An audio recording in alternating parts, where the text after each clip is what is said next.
Well, good afternoon and welcome. Welcome to another of our Webinar Wednesdays, number 56 in Managing Your Small Business Through the Pandemic series. So good afternoon again. My name is Kelly Bearden. I am the director of the CSU Bakersfield Small Business Development Center. And we got a good show. We got a good program. We got a good, whatever you want to call this thing we do every Wednesday today. A lot of changes, a lot of new programs that are coming up and going, great topics, great guest speaker. So let's get on with it. So many of you might know that we're part of the Central California region of the statewide California SBDC program, a national program in all 50 states, over 1,000 centers across the country. We're located here in downtown Bakersfield, off campus from California State University, Bakersfield, but close enough. And we cover 3 counties, Kearney, Inyo, and Mono County. Additionally, if you have any questions, you can get those answered at your local SBDCs that are located in Clovis, Merced, Modesto, in Salinas, and also San Luis Obispo. I want to thank our sponsors real quick.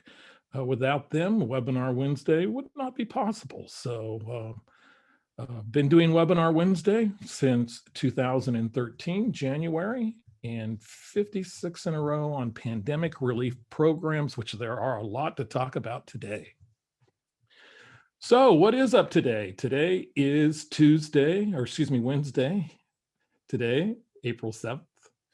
And a few things going on is that we've had the PPP 2021 extended to May 31st. However, that's the good news. We got the extension, but now it looks like the funds are running lower than anticipated. We could be down to be running out in potentially, some experts are predicting, anywhere between maybe the next week to 3 weeks. So we'll kind of dive into a few of those numbers today and try to figure out what's going on and what's happening. With that, we also have the Shuttered Venue Operators Grant program, the long anticipated SVOG grant program, and that is going to be opening tomorrow. So April the 8th, the portal will open. We'll talk a little bit about that. Probably mentioned this a couple of times today. SBA is referring to the SVOG as their most complex grant program ever.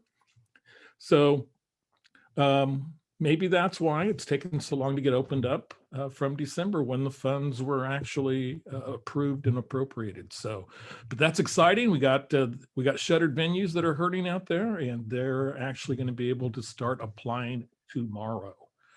We also have had some news come in on the Restaurant Revitalization Fund, and that's what it's called now. So we have more information on that, and next week we'll have a lot of information. Right now, the SBA is going through some of the preliminary issues of getting the program up and going, and they're still taking public comment. I sat in on a particular interesting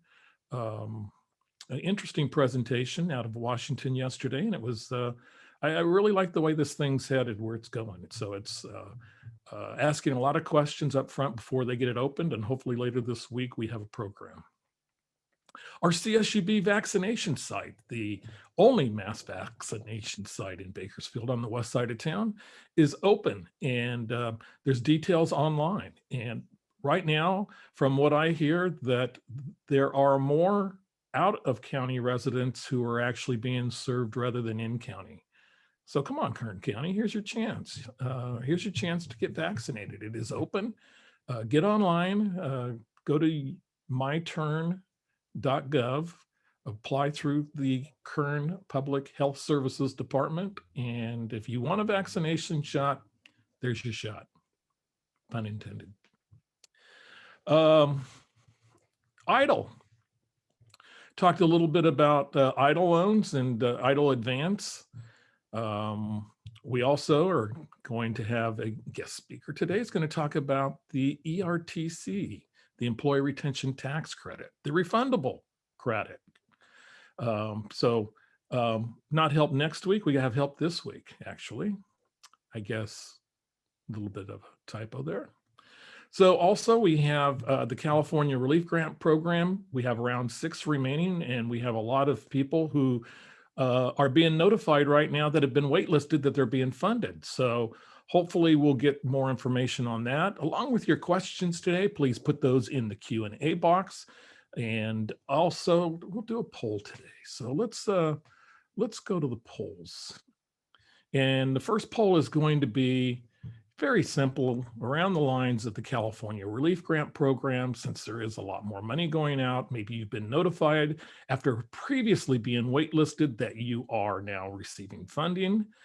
Maybe you haven't yet. So the first question for today's poll is going to be, I applied for the California Relief Grant and I received funding. I am currently waitlisted. I was informed I did not qualify.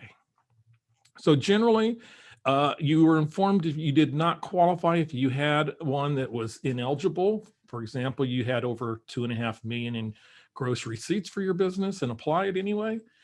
But we're starting to see more and more people receive funding, and also currently people that are waitlisted. So wow, 40% of you are in, you're in quick. Let's end this poll and share the results with you. And look at that. 48% of you are currently waitlisted, but we're up to now 34%. After the first 2 rounds, that number was only 15. So it's moving the right direction to where I hope it gets up to 67% of you, but we'll see by the time this program ends. And 17% of you were informed that you did not qualify. Okay, that's poll question number 1. Number 2, very quickly today. I'll launch this poll and read it at the same time. The pandemic relief I am most interested in attaining at this point in time anyway is PPP, is the SVOG, the Shuttered Venues, the Restaurant Revitalization Fund, also EIDL Advance, EIDL, or the California Relief Grant. So you get to choose between one of those 5 options. Is it PPP, either the first or second draw for 2021, Shuttered Venue Operators Grants, also the Restaurant Revitalization Fund, EIDL or EIDL Advance, or California Relief Grant? So jump in and get voted here. And I can tell you it's pretty much spread across the board here a little bit. And got over half of you voted. So let's go ahead, give you one last second to get in the poll. And ending the poll, we find, sharing the results immediately, that 35% of you are interested in the PPP still, and 25% in EIDL or EIDL Advance, 18% of you on the Restaurant Revitalization Fund, 15% California Relief Grant, and also 8% of you on that Shuttered Venue Operators Grant.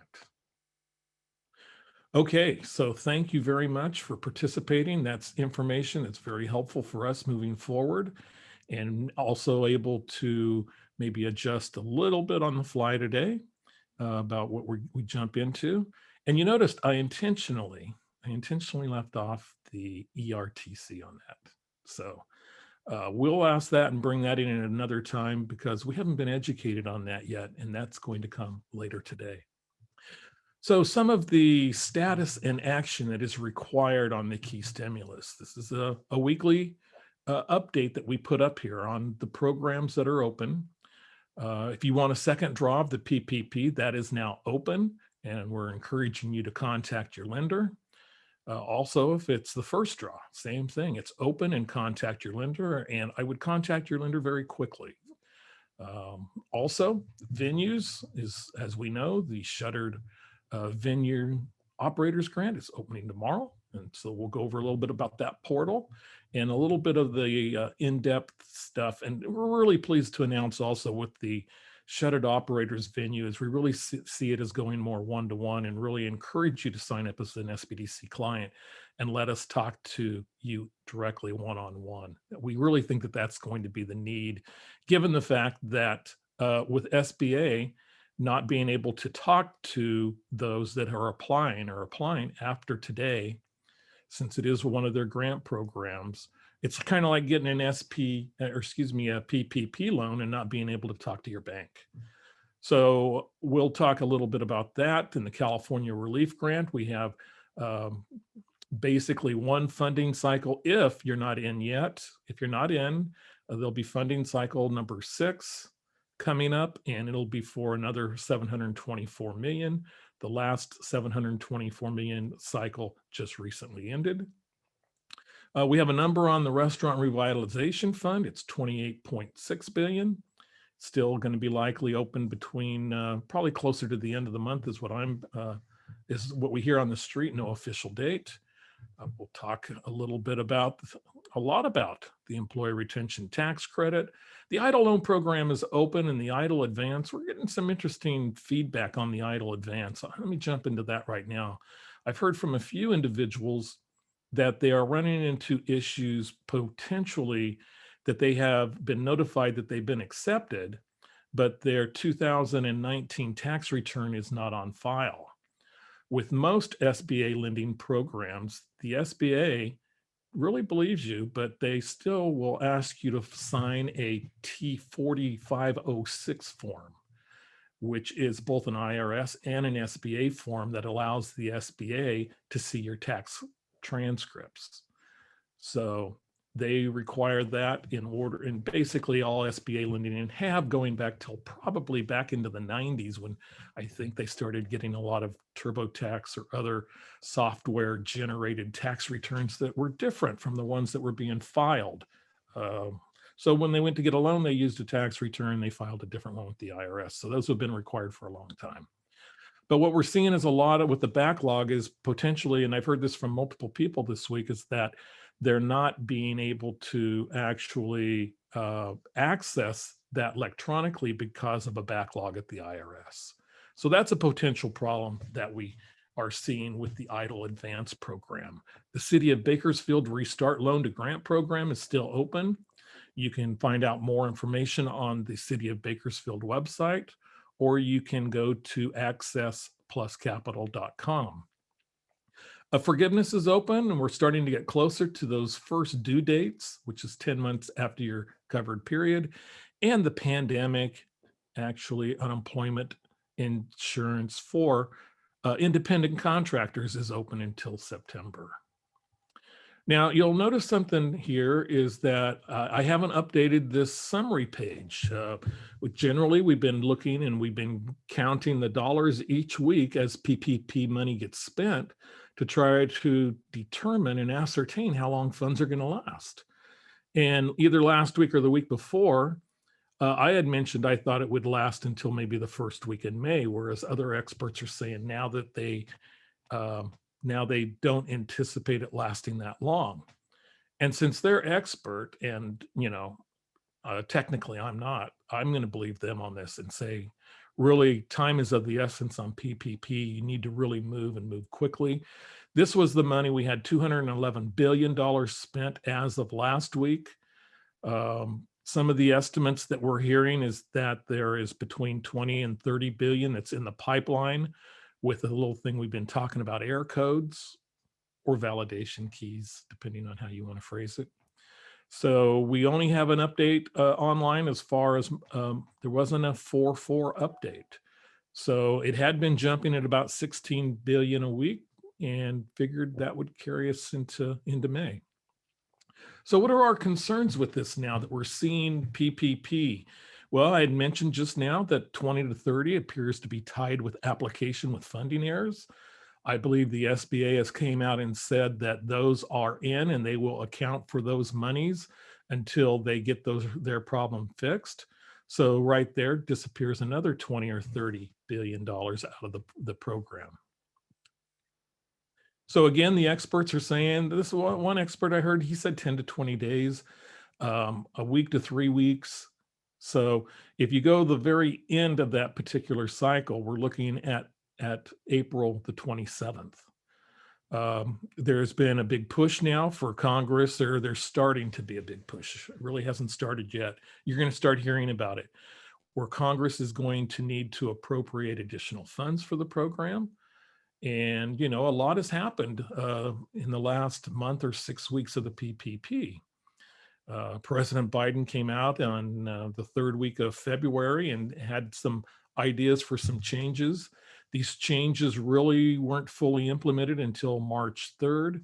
Even some banks haven't fully implemented them at all. I think Chase Bank, which is the largest by volume, by dollar amount, the largest funder of PPP loans, just recently came out with a new self-employment form that allowed applicants to take the entire amount that they're entitled to now. Remember, that changed dramatically, and we'll look at the changes of why they're doing that.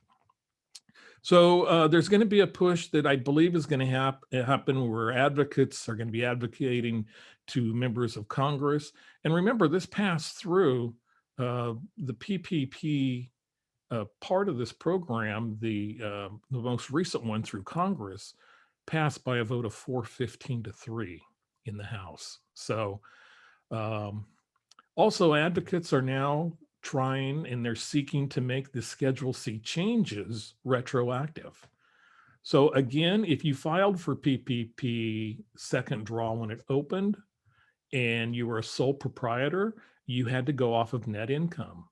And those that filed and got in January and February, they're now receiving a lower amount, a lower forgivable loan amount than they would receive after March 3rd. And also advocates are hoping that a new form is issued to kind of simplify implementation. But really starting to hear a lot of people talk about now going back, and I've heard from many of you, trust me, that you weren't happy with the getting your PPP2 before March 3rd and basing that on your net income instead of your gross. And that's what's really that change is about. It's about using line 7, your gross income instead of your net income, line 31. And I don't have time to show you the form today, but what that does is it really eliminates all the operating expenses, everything from automobile expenses down to utilities and everything in between. So there are considerations to potentially add back some of those expenses that are related to actual employment, so wages and some of the fringe benefits. Sole props can now use a draft 2020 or an actual 2019 Schedule C to file a PPP for 2021. And that's big because now your draft does need to be what you're going to file.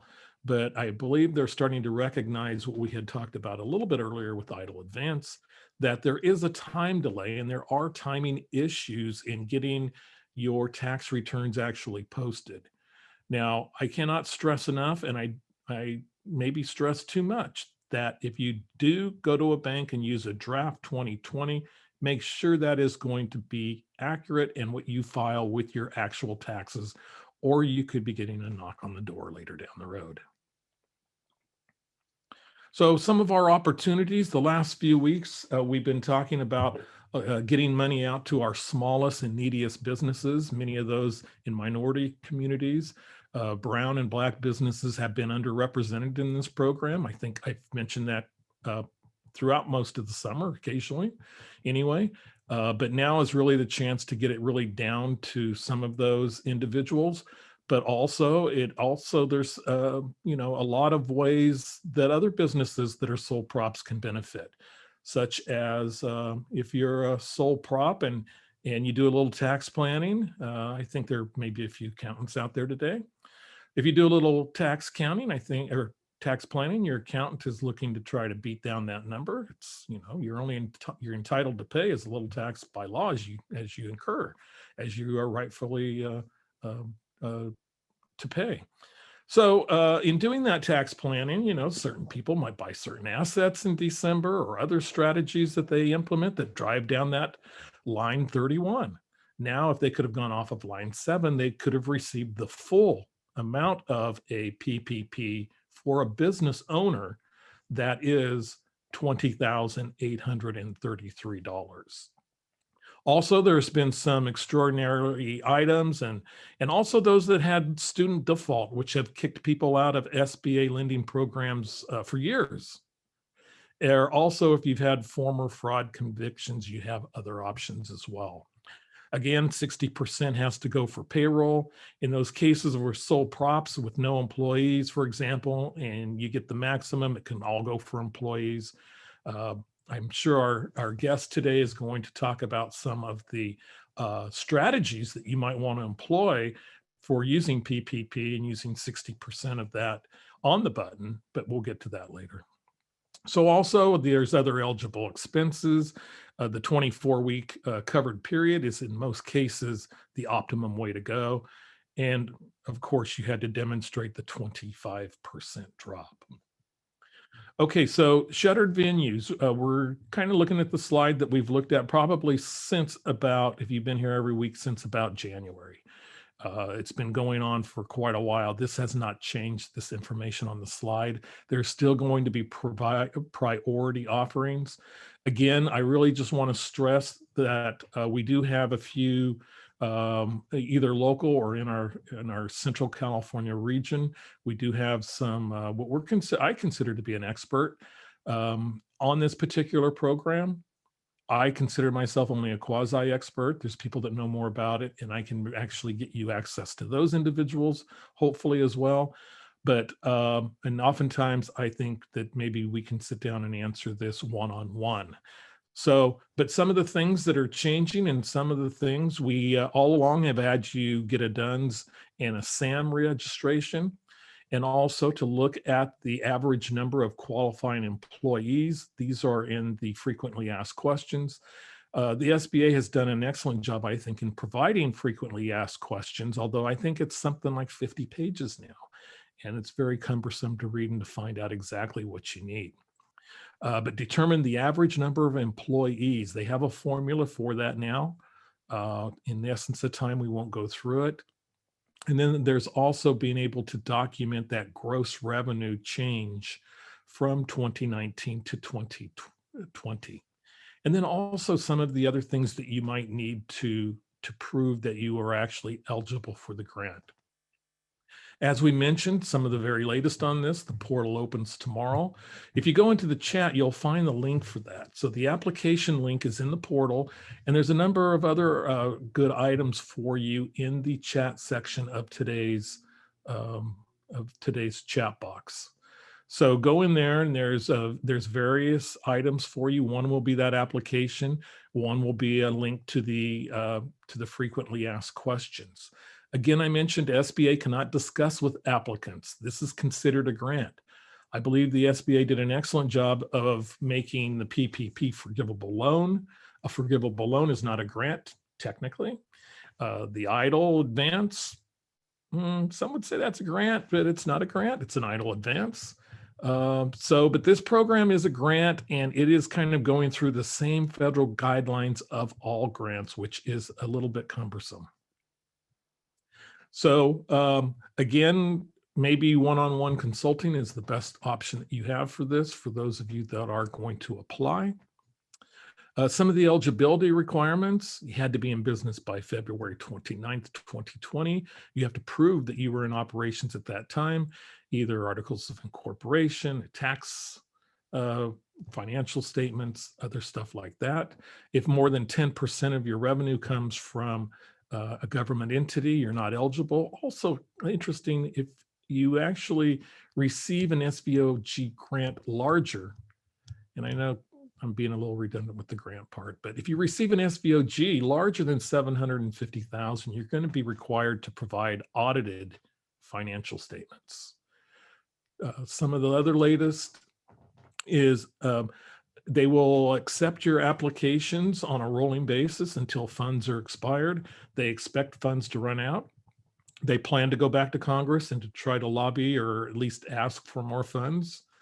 I guess SBA doesn't lobby Congress. They leave that for other people. So what they will do is, though, those that are approved, they will get an approval letter with a zero placeholder. So if funds run out, you will actually get the grant, but it's going to be for $0, and that is anticipating that more money will be provided and appropriated to the program at a later time. So again, you can submit your application at any time. There's going to be a priority that you saw that those that had the biggest loss, that had a 90% loss or more in revenue, are going to be selected first. They're going to be in the first pool. But then there's also monies that are set aside, billions of dollars, for very small venues. So it's hopeful that those very small venues also will have adequate funds to get through this process. So again, you can create an account in the portal once that opens tomorrow morning. There's questions for you to answer. You're going to be asked to upload documents. The first thing I would suggest is that when you go in, you save. When you save periodically. When you put in information, save it. We put in information, save it. There's standard forms that you use, like when you register in SAM. You're going to have a certification of a drug-free workplace. We certify that every year, having a federal grant through the SBA. Certification regarding suspension and debarment. Debarment is something that none of our professionals, we have to attest to that each year, cannot have been debarred, and also a certification against lobbying, which some people tell me is different than advocating. So incomplete applications will be rejected. Again, save regularly. And remember, this grant is primarily focused on fixed performing art venues. Not particularly artists, promoters, or talent agents. Sometimes there are exceptions when they will fit in. Quickly, I mentioned the Restaurant Revitalization Fund. Told you it was 28.6 billion. It's going to be open for those that have 20 or fewer locations with a maximum of 5 million per location. If you've had a bankruptcy, it's okay if you're in reorganization with a plan and have not permanently closed. If you've had an approved PPP loan, it's going to be subtracted from the proceeds. We'll see about any other things. Right now, I haven't heard anything about EIDL or about our tax credit being affected by that. It's not considered a grant like the SVOG, so it's going to be a much, much easier process than we had anticipated. Even I anticipated, because I thought it would require DUNS or SAM. That is not going to be the case. So if you listen to me and went out and got a DUNS and a SAM, well, it's probably good to have, but it's not going to be mandatory or necessary for the Restaurant Revitalization Fund.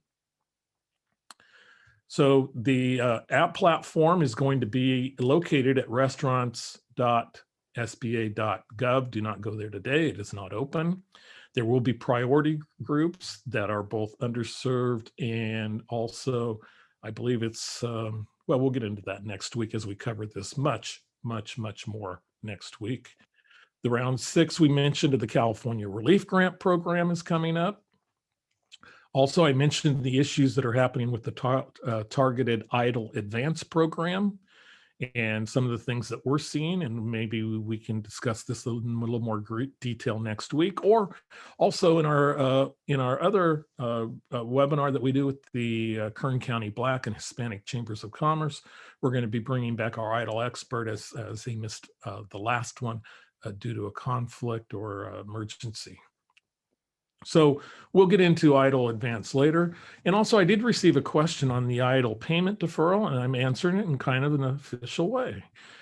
It was regarding the extension for the deferral period for all disaster loans, not just the COVID-19 EIDL program, but they're going to go until 2022. It depends on the date on when you actually received your loan. If you received it in calendar year 2020, then it will extend from the date from 12 months to 24 months from the date of your note. And if you get it this year in 2021, it'll go from 18 months from the date of your note. And also, whereas your payment is being deferred, remember that interest continues to accrue during the deferment period. But you are eligible to make full or partial payments if you elect on your EIDL loan.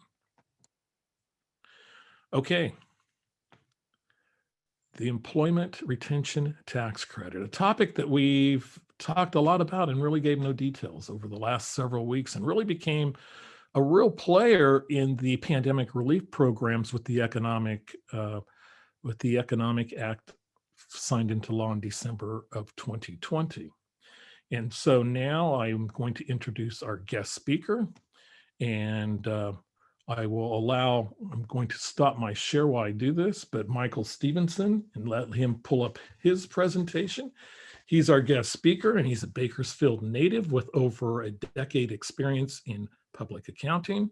He began his career with the firm in 2007, has been a shareholder since 2017.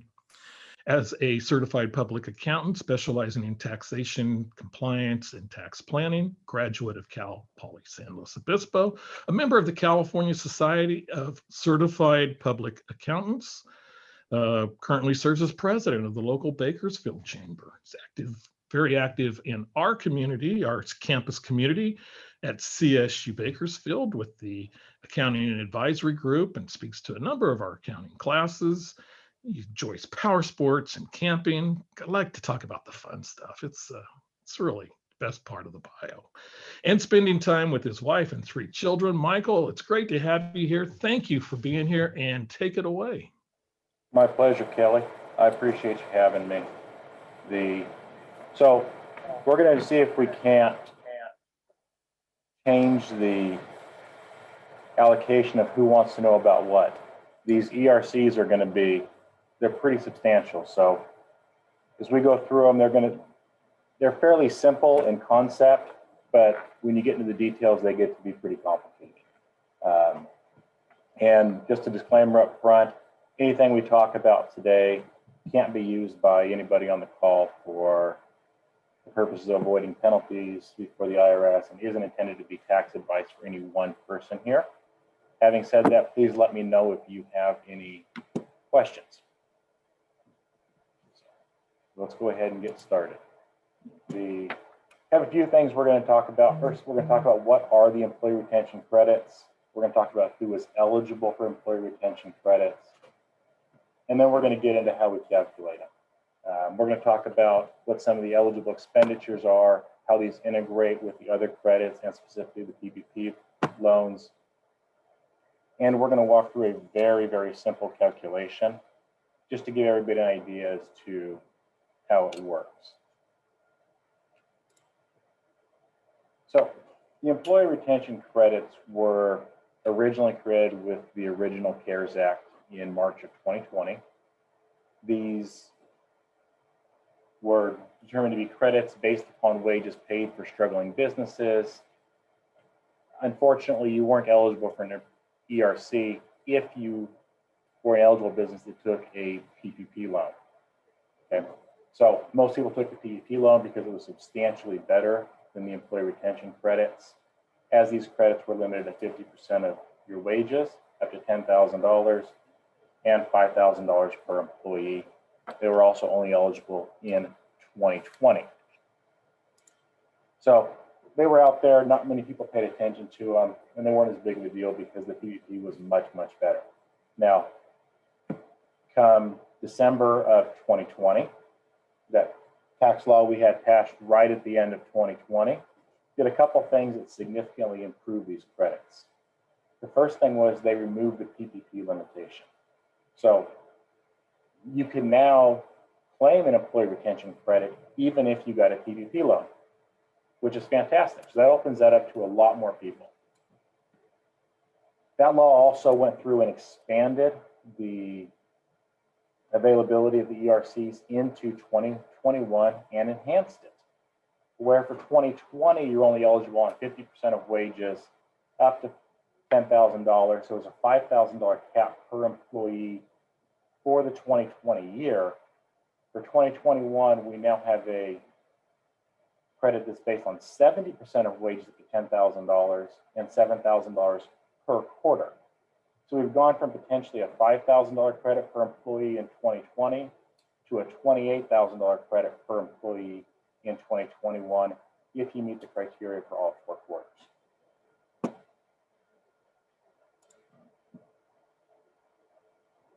So who's eligible for these things? You have to have one of two tests. You either have to have a gross receipts reduction that for 2020 is 50% and 2021 is going to be 20%. We'll get to that a little bit more in a minute. Or you have to be subject to a shutdown due to governmental order. That means that you had to be shut down because the government said you cannot be open, you're a non-essential business, or they placed restrictions on your business that created a more than nominal impact on your business. Okay. Furthermore, there's a couple different things we got to look at. We got to look at small versus large employers. So when we talk about a large employer, for 2020, we're talking about somebody that has more than 100 full-time equivalents. For 2021, that cap has been lifted to 500 full-time equivalents.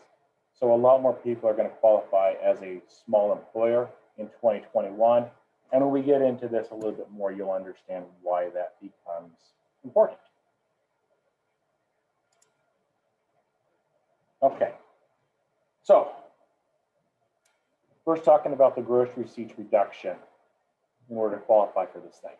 You have to have a 50% gross receipts reduction, and this is going to be comparing each quarter of 2020 and 2021 to that same respective quarter in 2019. So you would look at second quarter 2020, compare your total gross receipts in 2020 for the second quarter to total gross receipts in the second quarter of 2019. If there is a 50% reduction, you qualify for the employee retention credit. It does not matter if the reduction in gross receipts is due to COVID or not. There's no requirement that the reduction has to have anything to do with COVID. The IRS has even said so much in their notices and their FAQs that they've published. This is a hard cap. If you had a reduction of 49.999%, you do not qualify for the employee retention credits. A lot of things are phased out. This is not one of them. If you don't meet that 50%, you don't qualify under the gross receipts reduction. That 50% is going to be there for both large and small employers. For 2020, once you've met the 50% reduction, you continue to get the credit until your receipts have reached 80% of 2019 numbers. So second quarter, you have a 52% reduction. Third quarter, you have an 80%, or let's say a 70% reduction. Fourth quarter, you have a 23% reduction. You're going to qualify for all those quarters because you're going to continue to take the credit until your gross receipts reach 80% of what they were for the 2019 year. This is a period by period calc, meaning you are going to look at it on a quarter by quarter basis. The other option we have is for suspension of operations. The employee retention credits allow for any business that was fully or partially suspended or had suspended operations due to governmental orders to qualify for employee retention credits. Okay, so this suspension can be you weren't able to do anything, fully shut down, or it could be you were a restaurant and you had to reduce capacity. You had to do takeout orders only as opposed to having in-person dining. The key is that we just have to be able to document that you have more than nominal impact on business operations as a result of the government order. This can also be supply-based, to where if you have a supplier who was unable to provide you with critical supplies necessary to run your business because they were shut down to a governmental order, you can qualify for this. It doesn't go the other way, though. You can't claim the employee retention credit because you had a lack of demand from customers. So it can be supply-based, but it can't be demand-based. If you do have multiple trades or businesses, you do have to aggregate those. So if you have a restaurant and a catering business, and the catering business is doing really well, Wasn't ever actually shut down to a governmental order, but the restaurant is struggling. You'd have to aggregate the two of those together for calculation of the gross receipts reduction. However, if any one member of an aggregated group has fully or partially suspended operations, everybody qualifies for the ERCs under the partial or full suspension of operations. So, got a couple different options there as to how we can claim this thing. For 2021, it gets better, as we talked about before. That gross receipts reduction is now only 20%. So as long as we have a 20% reduction in any quarter of 2021, that quarter we qualify for the employee retention credits, okay? If you qualify for the first quarter and the second quarter, not the third quarter under that gross receipts reduction, you get it for the first 2 quarters, not the third, and then you have to look at the fourth and see if maybe you get it there as well. It is a quarter-by-quarter test. Nice thing about 2021 is we can actually elect to look at the previous quarter. So if you don't qualify for the first quarter of 2021 on the gross receipts reduction, but you would have qualified under the 20% for fourth quarter of 2020, we can make an election and actually claim that we qualify for it because we can look at the immediately preceding quarter. So we have those couple options available to us. Once again, we have the full partial suspension of operation, and we do once again have to aggregate all of the businesses together for purposes of looking at the gross receipts reduction. Couple things to note here is that if you're using the fully or partially suspended operations methods, you're only eligible to take employee retention credits on wages during the period of suspension of operations. So if your business was suspended from April 1st through April 30th, and so that's why you're qualifying for the second quarter, you only get to take the wages that were incurred between April 1st and April 30th, that period of suspension of operations. Large employers, it takes it a step farther. If you're a large employer, you only get to take advantage of wages paid to employees that were not providing services to the employer. So what that means is that if you had office staff, as a result of COVID orders, you were suspended, you were only able to have people in the office 20 hours a week, but you paid them for 40 hours, you could take 20, you're paid for those 20 hours if they were outside the office and were not being paid for productive activities, and you claim the credit on that. If you're a small employer, you get to take it on the full 40 hours that you paid them for. So it's one of the reasons why we want to be in that small employer category if we can, but for 2021, that'll be a little easier to do.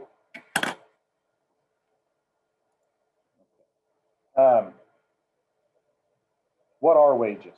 So I know there's already one question about that in the comments here. So wages are going to be salary, wages, bonuses, commissions, those sort of things, your normal payments to people for their services.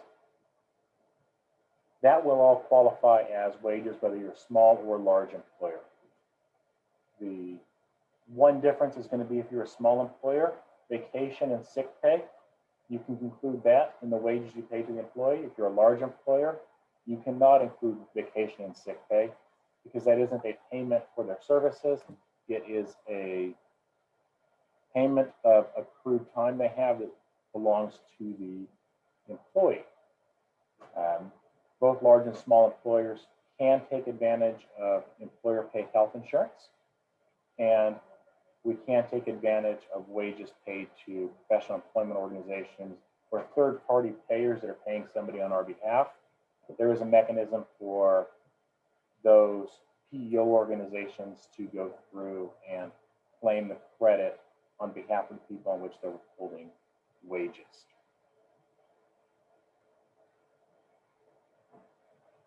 wages paid to owners are not eligible for small or large employers. An owner is defined as somebody who owns 50% or more of the entity. And there are some aggregation and constructive ownership rules that go along with that. Basically, if you have an owner who owns 50% and his wife owns the other 50%, they're treated under the Internal Revenue Code as basically being one owner. Same thing if you have an owner and a son. As long as they're lineal descendants or related individuals, they're going to be treated as having 100% ownership. So in those cases, you're not going to be able to claim those credits. If you have a very diverse ownership base and you've maybe got 6 or 7 or 8 different owners that all own a smaller percentage, the wages paid to those owners all may qualify depending on what the relationships between those people are. So moving forward, wages claim that we've claimed on the PPP forgiveness application potentially can be included, but they also may not be included. So we'll get to how that works in just a minute, but be aware that what you report in PPP forgiveness applications are going to have a direct impact on what you're able to claim for the employee retention credits. If you have wages that you claimed other credits for, then you cannot include those wages. Some of those other credits that you may see is if you had anybody that you paid wages to due to the expansion of the FMLA Act. This would be paid that you paid somebody if they were out with COVID, awaiting a test, or had a child care issue due to governmental shutdown orders. So if you paid somebody under those and you claimed a credit on your payroll tax returns for those, you can't use those wages for this purpose again. You can use the same person, just not those wages. Other credits that we see fairly frequently would be work opportunity credits in this area. So if you have any of those, you have to back those out as well. Or any other credits that are based on wages that you may have. Okay. So the way the integration of this thing is going to work with the PPP is Congress required the SBA and the IRS to get together and determine what is the mechanism for going about doing this. When we originally read the law, we kind of thought that they were going to make us go through and allocate PPP forgiveness to each employee, determine how much of each employee was associated with PPP forgiveness application, and then go through and integrate that into the calculations here. They've actually gone through and made this a lot simpler. What they've gone through and said is that if you have wages that you haven't claimed PPP forgiveness for and haven't been forgiven associated with the PPP loan, and those wages are more than your employee retention credits, then you qualify. They've further gone through and said that you don't have to allocate your rent, your utilities, your payroll on a pro rata basis based on what you have requested on your forgiveness application. Instead, we'll treat it as if 100% of your rent was forgiven, 100% of utilities were forgiven, 100% of the other expenses were forgiven, and then whatever difference isn't included in those numbers is going to be payroll. So they've gone through and made this a very simplified calculation. It's actually very beneficial to the employer. So in essence, even though you can't double count wages, by simplifying the calculation in the way they have is, in a lot of cases, you are going to double count wages. You may have an employee that you only paid $10,000 during the forgiveness period. You didn't pay them any other time of the year. So they're included in the PPP forgiveness numbers, and they're included in the ERC numbers. But because of the mechanism of the calculation, we're told that's okay. The planning opportunity really is here is that you want to when you do your PPP applications, you want to include all these other little expenses, even though they're going to be much more difficult and time consuming to put together, because the IRS will look at it as if those amounts are forgiven first and the payroll is forgiven last. Unfortunately, if you've already filed a forgiveness application, that's going to be problematic for you potentially. I am not aware of, and I don't believe there is any mechanism for amending a forgiveness application.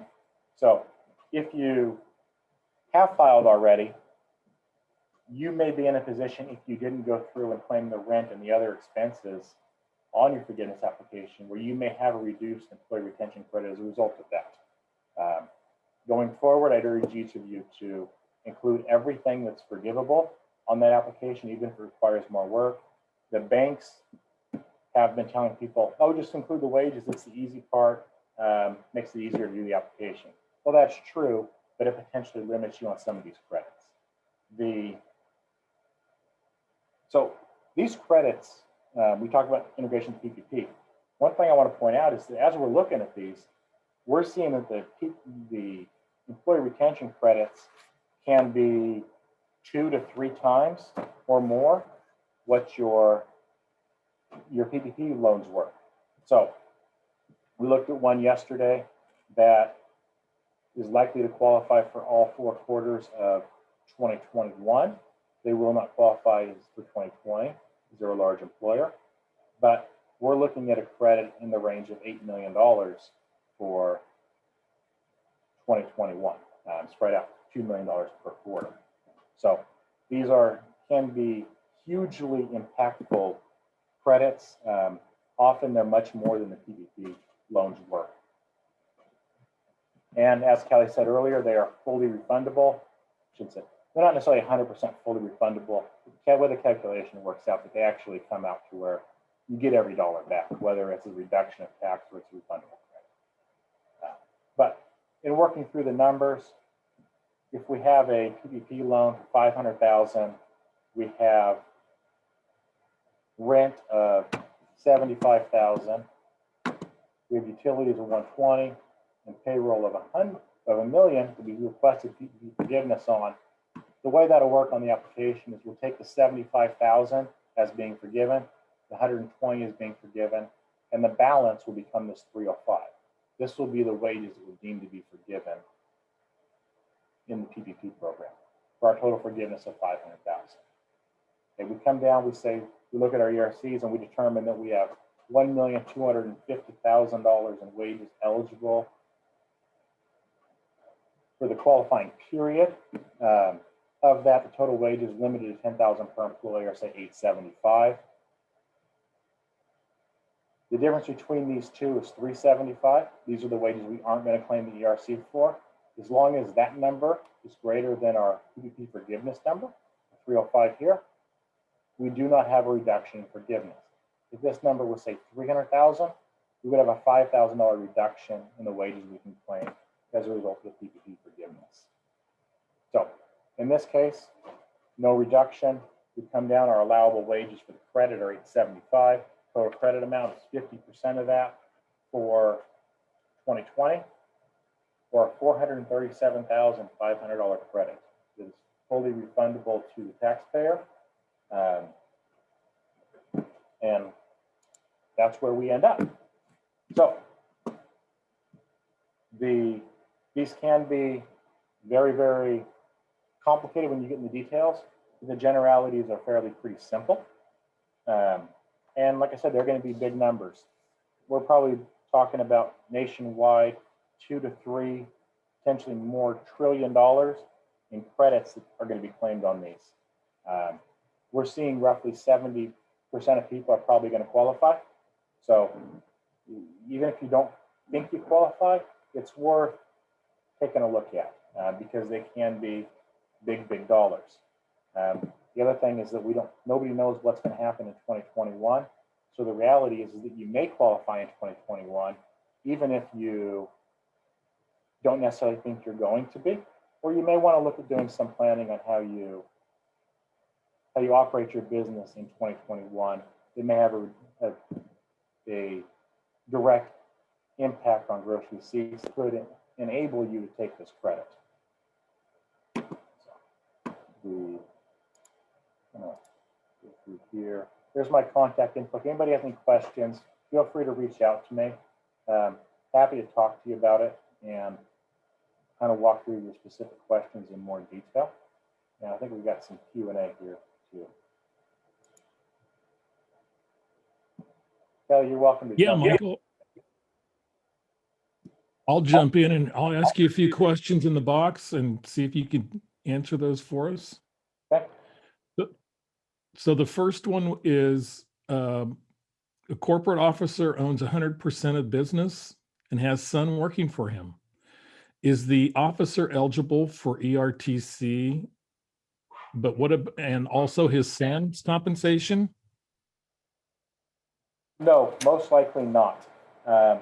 So we have to look at Code Section 51, which determines what a related individual is, which goes into other code sections. But basically, if you've got a family group that owns more than 50% of the stock, that entire family group is going to be prohibited from being included in this credit.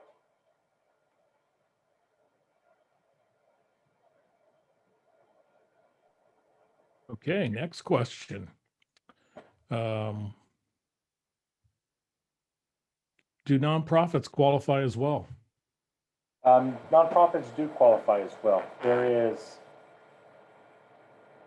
There are some specific rules regarding nonprofits, but yes, nonprofit do qualify as long as you're engaged in a trade or business. For the most part, nonprofits, the activities that you would do in order to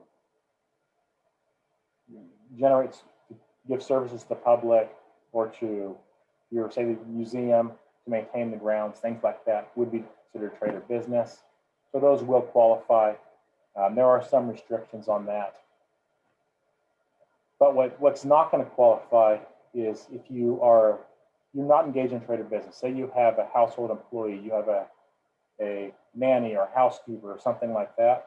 They are not going to qualify for this because you're not engaged in a business in which the wages are paid. Next question.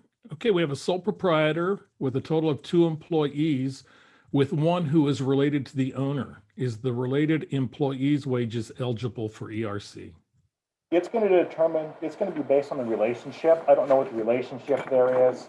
Kind of give you a rundown as far as people that would have to be included with the owner. We would treat as related individuals. Those would be children, grandchildren, brothers, sisters, stepbrothers, stepsisters, mothers, fathers, grandfathers, stepfathers, stepmothers, those kind of things. The son or daughter of a brother or sister. So nieces, nephews, those are not going to qualify. But if you end up with a third cousin or something like that that's working, they're probably going to qualify. Yeah, it sounds like about everybody but the dog is excluded. Okay, next question. Does it matter if the related employee has been on the payroll, a W-2 employee, since they opened? No, it doesn't. It is not determined based on when you hired them. You could have hired them during the period. You could have hired them 20 years ago. There's nothing in the ERCs that have anything to do with when you hired them. So it doesn't matter when they came to work for you. If they're related, they're related. Okay, so next question has to do with the timing aspect, and it's, are the quarters in 2021, are they compared back to 2019 or 2020's quarters? Everything's compared back to 2019. So your pre-COVID year. So everything gets compared back to 2019. Okay, well, that's what I see so far for ERTCs. Some other ones might come in, and I might need your help on some of these other questions. But let's start with this one. Do you have to wait 8 weeks to apply for PPP2 from PPP1? So I'm assuming here that in 2021, you applied for your first PPP 1. And I'm guessing that you've expended those funds because that would be a requirement that you need to expend the funds. I think also you would have to wait for that 8-week covered period. So I think it's likely that you're going to have an 8-week covered period. So you would have to wait, I think, for the 8 weeks. At least that's my interpretation. I'm not positive on this one, but I'm pretty sure, at least I'm kind of sure 8 weeks covered period is what you'd have to wait through. So you'd have to go from the date of your loan to the 8 weeks of your covered period, and then could apply for the first one on that date. Then also, that would have then put you into PPP too. That's how I see that. Next question is, what email address will the California Relief Grant be coming from? Thank you for asking that question. That would be coming from lendistry.com, the portal that you applied from. So Lendistry, LENDISTRY.com, would be sending you the email. And we have heard numerous individuals who have had those go to their junk or actually a clutter file or something other than their inbox. So check all your available sources for your incoming email to see if you have heard from Lendistry. Once you have heard, there are additional steps that you have to go through in order to get the funding. Next question. I received an email for an EIDL increase request. Followed instructions, got a reply mail delivery system problem. Can I get a phone number to call if it went through? I'm still waiting on advanced information from them. Okay, it sounds like that this would be an EIDL advance, although I'm under the impression that now that the EIDL loan program, the actual EIDL loan program is being increased to $500,000, that those are going to be initiated from SBA. The one thing that we regularly try to remind people is to check those emails very carefully. Make sure it's sba.gov. There was a problem for a while with sba.go and some others. So it sounds a little suspicious if you got a mail delivery system problem, but that could have been your email address, or it could have been the government site was down. There is an 800 number for the disaster loan program. It is now in the chat under the EIDL 800 phone number.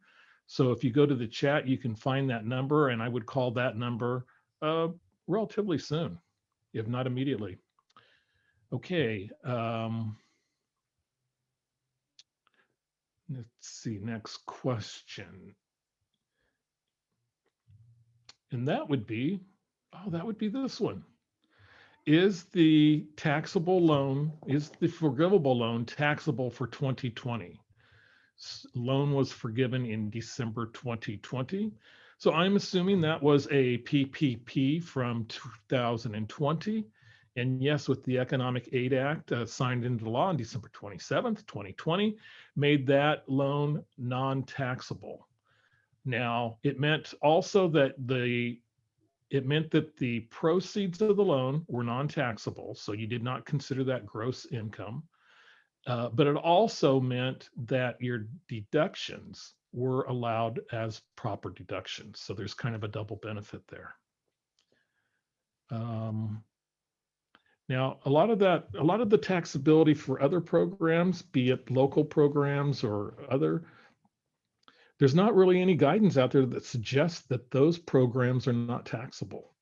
So the PPP 2020 is non-taxable and has been made that. But other than that, I wouldn't look at any other forgivable loans as being taxable. And again, contact your financial professional on that particular issue. Okay. Okay. Do we reduce wages on income tax? I think we got a couple more for you, Michael. So let's jump back into some ERC questions. And it's, do we reduce wages on income tax returns for 2020 or 2021? if we don't receive the credit until 2021.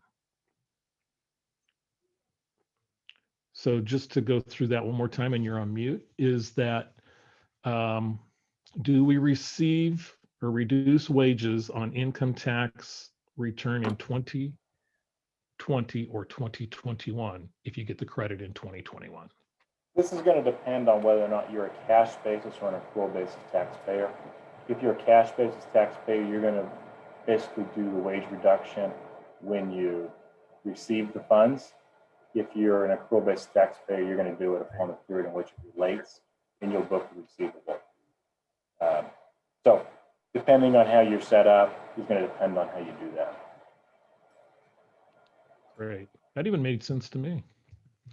Can tips be included in wages for the ERCs? And so this would, I guess, be, I'm sorry, I guess just to clarify a little further, I guess it would be for tips that are included in an employee's wages at a restaurant? Yeah, it's going to depend. If the tips are not treated as paid by the employer, then they're not includable. If you have an arrangement where the tips come in as gross income and you treat them as a payment on your side, then potentially they could be. But if you're just passing the tips through from the customer to the servers, those are not going to qualify because they aren't wage expenses for the employer.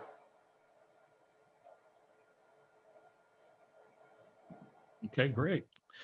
Can I use, or do I use Form 7200 after or during the quarter? So 7200 doesn't necessarily have to be done after the quarter, but as a practical matter, I would hold off on doing the filing for this until your quarter ends so that you have a good basis for what your total credits are.